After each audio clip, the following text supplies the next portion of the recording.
मान लेते हैं कि हमारे पास एक सर्कुलर रिंग है जिसके अंदर हमने ये dx लेंथ का एक मास पकड़ लिया, जिसका मास भी बहुत कम मान लेते हैं dm मास का होगा। ठीक है, अब देखो हमें पता है कि ये भी अगर हम इस सर्कुलर रिंग को कह दें तो ये इसका एक पार्ट है, इसका मतलब है कि ये भी इसके साथ सर्कुलर मोशन कर रहा होगा।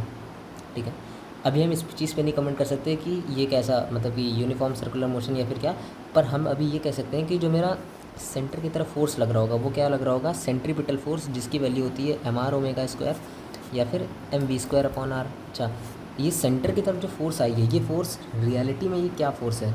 अच्छा, हमको ये भी पता है कि ये जो सेंट्रीपिटल एक्सटर्नल एक्सेलरेशन आता है जो आर ओमेगा स्क्वायर या फिर वी स्क्वायर अपॉन आर होता है, ये भी इसी फोर्स के कारण आता है।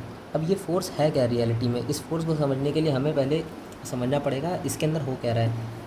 तो ये है मेरा ये सर्कुलर रिंग है जिसके अंदर मैंने इस डीएम लेंथ के मास को पकड़ा है।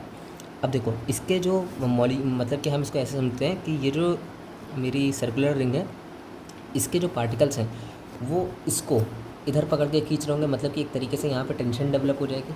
अच्छा, रिंग सेम है तो यहाँ पे भी सेम टेंशन डेवलप होगी। ठीक है, अब ये इन दोनों जो फोर्सेस का जो रिजल्टेंट आता है, मतलब कि ये दोनों वेक्टर, अगर हम वेक्टर एडिशन से करें तो दोनों का जो रिजल्टेंट आता है वो सेंटर की तरफ आता है, जो कि सेंट्रीपिटल फोर्स की तरह एक्ट करता है। अच्छा, और यही फोर्स रीज़न होता है कि यहाँ पे सेंट्रीपिटल एक्सेलरेशन मिलता है इसको।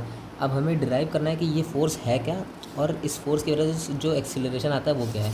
ठीक है, तो हमने यहाँ पे अगर इतने ही जो पार्ट था उसी को हम लोगों ने जूम करके देखा, तो ये मान लेते हैं कि जो मेरा वो था जिसका मास डीएम था, हम लोगों ने मान लिया इसकी जो लेंथ है, ये जो आर्क लेंथ है वो कितनी है, डीएक्स आर्क लेंथ है।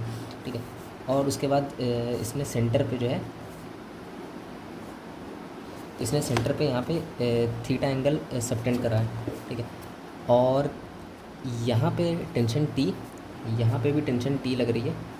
ठीक है, उसके बाद हम यहाँ कुछ पैरेलल और परपेंडिकुलर लाइंस बना लेते हैं।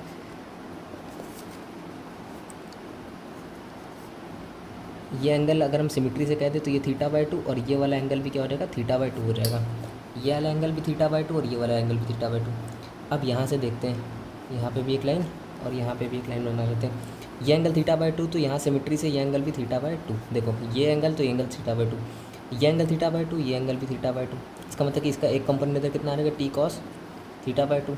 इधर तरफ जो कंपोनेंट आएगा T sine theta by two. Same इधर रहेगा, इधर तरफ क्या आ जाएगा, T cos theta by two. नीचे की तरफ क्या आ जाएगा, T sine of theta by two. अच्छा, अब देखो ये दोनों फोर्सेस का मैग्नीट्यूड सेम है पर डायरेक्शन अपोजिट है। ठीक है, तो ये कैसे हो जाएंगे, ये एंटी पैरेलल वेक्टर्स हो जाएंगे एक तरीके से, तो ये दोनों ही एक दूसरे को कैंसिल कर देंगे। अब जो हमारा नेट रिजल्टेंट है इन दोनों का वो कहाँ है, सेंटर की तरफ, तो मतलब कि ये भी सेम डायरेक्शन है, ये भी सेम डायरेक्शन है, तो दोनों ऐड हो जाएंगे।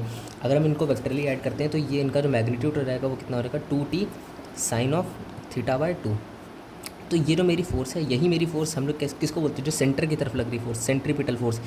ठीक है, इसको हम लोगों ने फोर्स बोल दिया। अब देखो यहाँ से हमें ये जो फोर्स है इसकी वैल्यू पता है क्या, कि two T sine theta by two जो होता है वो किसके बराबर होता है, एम आर ओमेगा स्क्वायर के बराबर होता है, एम आर ओमेगा स्क्वायर। अच्छा, यहाँ पे हम लोगों ने मास बहुत छोटा लिया है तो हम लोग यहाँ ये लिख सकते हैं two T sine theta by two into में D M R omega square. ठीक है, इसकी हम लोगों ने रेडियस मान ली कितनी है, आर है।